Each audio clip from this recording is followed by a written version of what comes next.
Hello everyone, मेरा नाम है सिद्धांत पांडे और आप देख रहे हैं ब्रीथ फिट टीवी।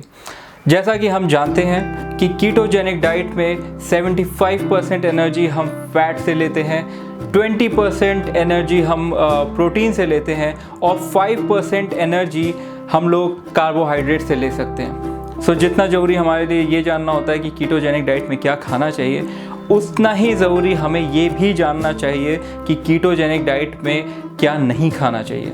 क्योंकि अगर वो सब भी फूड आइटम्स आपने खाया तो शायद आप कीटोजेनिक डाइट या कीटोसिस में नहीं रहेंगे। तो आपके लिए मैंने top 10 food items list down किया हुआ है जो आपको वो कीटोजेनिक डाइट में इंक्लूड बिल्कुल भी नहीं करना चाहिए। सो सबसे पहले हमारे लिस्ट में है बनाना।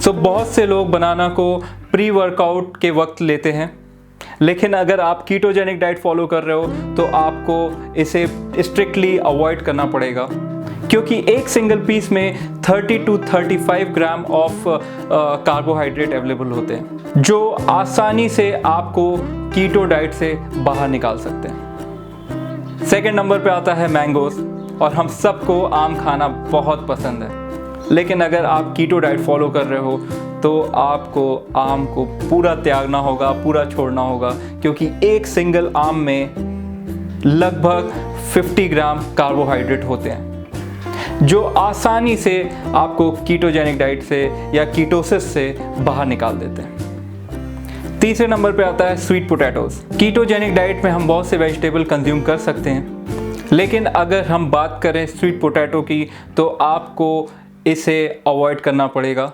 क्योंकि एक सिंगल पीस स्वीट पोटैटो में लगभग 27 to 30 grams of carbohydrate available होता है जो आपको बहुत आसानी से कीटोसिस से बाहर निकाल सकता है। सो अगर आपको रोस्टेड स्वीट पोटैटो खाना पसंद है तो अगेन आपको उसको अवॉइड करना पड़ेगा। हमारे लिस्ट में फोर्थ आइटम है जूस।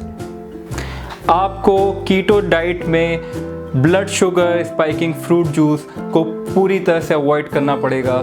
जूस में शुगरी कंटेंट ज़्यादा होते हैं जिससे आपकी बॉडी में इंसुलिन स्पाइक हो जाता है और आसानी से आपकी बॉडी कीटोसिस प्रोसेस को स्लो डाउन कर देती है। तो आपको इस तरह के स्वीट ड्रिंक्स अवॉइड करने होंगे और अपना पूरा फोकस सिर्फ पानी पीने में लगाना होगा।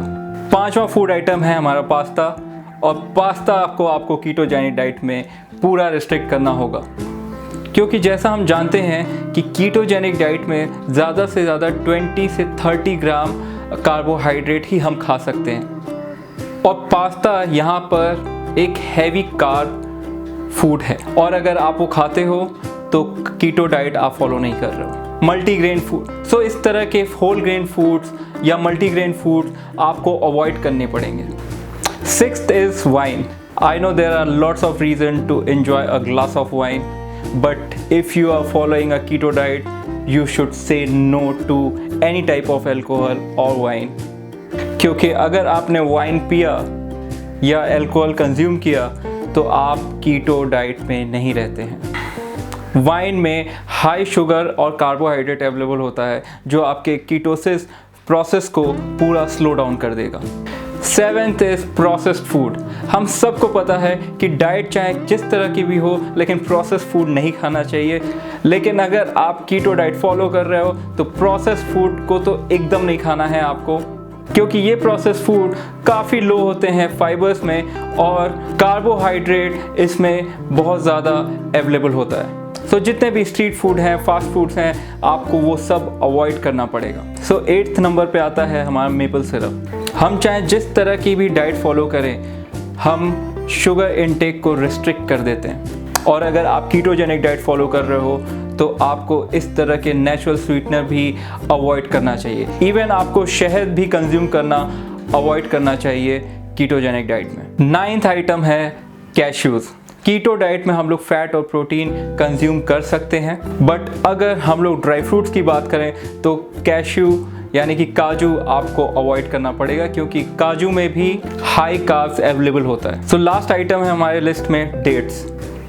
डेट्स में भी हाई शुगर और कार्बोहाइड्रेट की अवेलेबिलिटी रहती है जो आपके बॉडी में इंसुलिन स्पाइक कर सकता है और बहुत आसानी से आपको कीटोसिस से बाहर निकाल सकता है। तो अगर आप कीटो डाइट फॉलो कर रहे हो तो आपको डेट्स के साथ बाकी के जो भी मैंने फूड आइटम लिस्ट डाउन करके रखे थे आपको अवॉइड करना पड़ेगा। I hope you like this video, and if possible, please do subscribe to this channel. Thank you for watching.